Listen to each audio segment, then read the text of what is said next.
बाबा जानी बैठलू ये बहिना भैया तोहरे पास।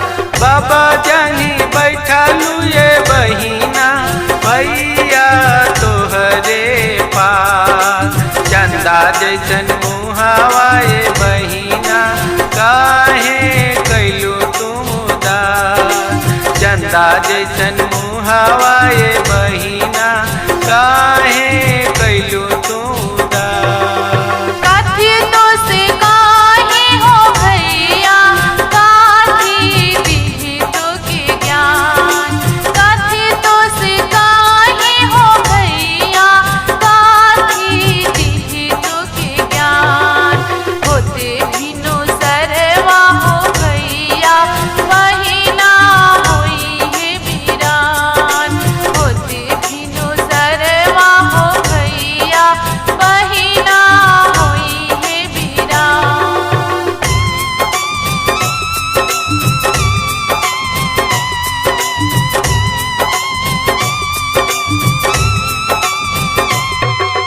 पापा जानी बैठलू ये बेटी चाचा तोहरे पास।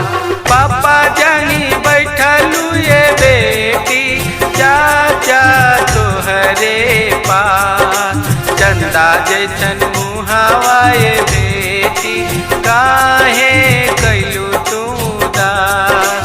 चंदा जैसन मुहावा ये बेटी काहे कैलू तुम उदास। कथी तो से काहे चाचा काथी दीही तो के ज्ञान। कथी तो से काहे चाचा काथी दीही तो के ज्ञान। चुटकी भर सिंदूरवा हो चाचा घरवा करे सुनसान। चुटकी भर सिंदूरवा हो चाचा घरवा करे सुनसान।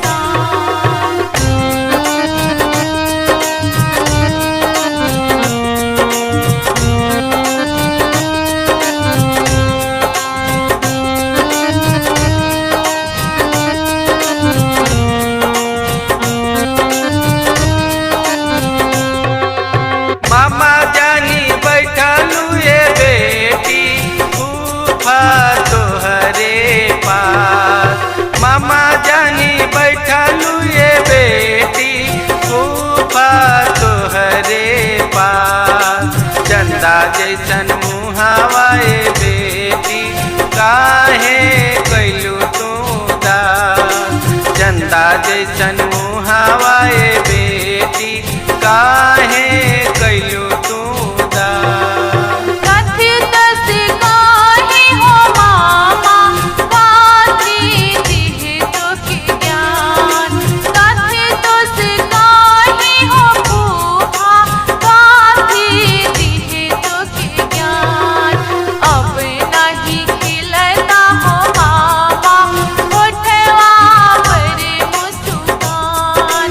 अब नहीं खिलता हो फूफा होठवा पर मुस्कान। अखिया से लोरे नाही रुकबू होई गई है कन्यादान। अखिया से लोरे नाही रुकबू होई गई है कन्यादान।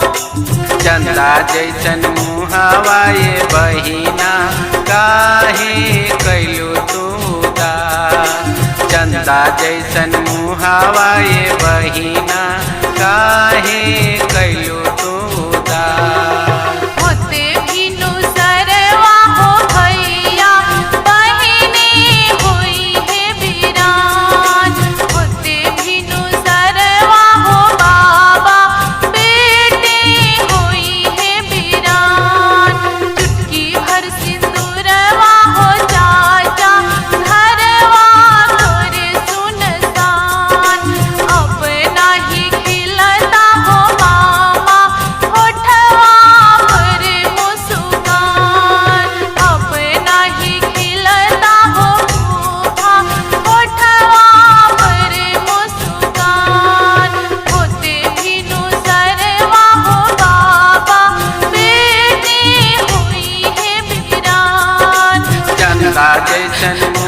मुहावाए बहिनी काहे कैलू तू दास। चंदा जैसन मुहावाए बहिनी काहे